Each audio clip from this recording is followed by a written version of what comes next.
ሰላም እንዴት ናችሁ? ኢትዮ ነጋሪት የመረጃ ምንጭን ላይክ ሰብስክራይብ በማድረግ ቤተሰብ ይሁኑን። አዳዲስ መረጃዎችን እናቀርብላችኋለን። ስድስተኛ ቀኑን ያስቆጠረው ጦርነት አሁንም ስምምነት ርቆት ጦርነቱ እንደተፋፋመ ይገኛል። አሜሪካና እስራኤል ጦርነት ከከፈቱበት ባለፈው ሳምንት መጨረሻ አንስቶ ከኢራን የተወነጨፉ 75 ሚሳኤሎችና 123 ድሮኖችን ማውደሟን ባህሬን ገለጸች። የባህሬን መከላከያ ሰራዊት በኢንስታግራም ገጹ ባወጣው መረጃ ተከታታይና አስከፊ የሆኑትን የኢራን የሽብር ጥቃቶች መመከት መቀጠሉን ገልጿል። በሲቪል ኢላማዎች ሚሳኤልና ድሮኖችን መጠቀም ግልጽ የዓለም አቀፍ የሰብአዊ መብት ህግጋትን ጥሰት እንዲሁም የቀጠናዊ ሰላምና ደህንነት ስጋት እንደሆነም ጠቅሷል። የኢራን ጥቃት ኢላማ ካደረጋቸው የመካከለኛው ምስራቅ አገራት መካከል አንዷ ባህሬን ነች። ባለፉት 6 ቀናት ውስጥ የባህሬን ዋና ከተማ ማናማ በተደጋጋሚ የኢራን ጥቃቶች ኢላማ ሆናለች። ኢራን ባህሬን ውስጥ የሚገኙ የአሜሪካ ጦር ሰፈር ላይ ጥቃትም ፈጽማለች። ቅዳሜ ዕለት በአገሪቱ የሚገኘው የአሜሪካ ባህር ኃይል ለሚሳኤል ጥቃት እንደተደረገ ተገልጿል።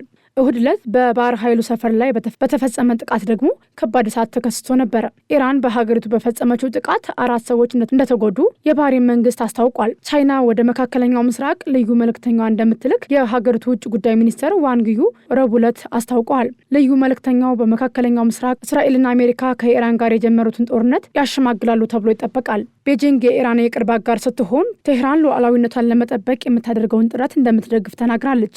በተጨማሪም ዩናይትድ ስቴትስና እስራኤል ጥቃታቸውን እንዲያቆሙ ማሳስባለች። ቻይና ወደ መካከለኛው ምስራቅ አገራት ልዩ መልእክተኛዋን በመላክ እንደምታሸማግል ዋንግ ከሳውዲ አረቢያ አቻቸው ልዑል ፋይሰል ቢን ፈርሃን ጋር ባደረጉት የስልክ ውይይት ወቅት ተናግረዋል። የውጭ ጉዳይ ሚኒስትሩ መግለጫ ልዩ መልእክተኛው ማን እንደሆኑና ወደ የትኛው የመካከለኛው ሀገራት እንደሚጓዙ የተባለ ነገር የለም። ዋንግ ቤጂንግ ምንጊዜም የሰላም ኃይል ናት፣ እንዲሁም ገንቢ ሚናዋን መጫወት ትቀጥላለች ብለዋል። ቻይና ሁሉም ወገኖች ተጨማሪ ውጥረትን ለማስወገድ በተቻለ ፍጥነት ወደ ውይይትና ድርድር እንዲመለሱም ጥሪ አቅርባለች። 6ኛ ቀኑን በያዘው የመካከለኛው ምስራቅ ጦርነት ለቀናት ተቋርጠው የነበሩ በረራዎች መጀመራቸው እየተሰማ ነው።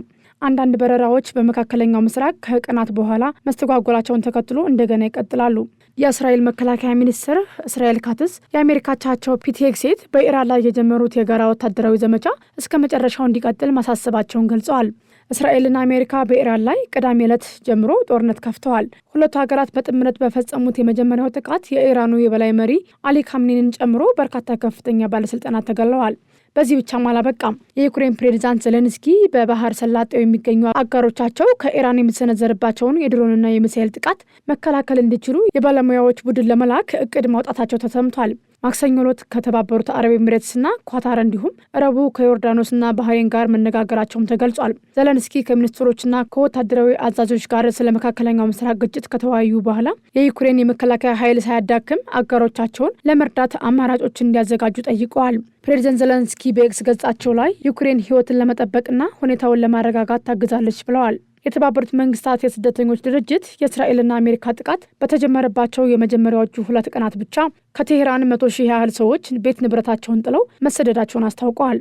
6ኛ ቀኑን በያዘው ጦርነት ሐሙስ ማለዳ ኢራን ላይ የሚፈጸመው ጥቃት ቀጥሏል። የአሜሪካ ከፍተኛው ምክር ቤት የዶናልድ ትራምፕን የጦር አቅም ለመገደብ የቀረበለት የውሳኔ ሀሳብ ውድቅ አድርጎታል። የኢራኑ የውጭ ጉዳይ ሚኒስትር አባስ አራጋቺ ከኳታሩ አቻቸው ጋር በስልክ የተነጋገሩ ሲሆን ኳታር በቴህራን የሚፈጸምባት ጥቃት በአስቸኳይ እንዲቆም ጠይቃለች።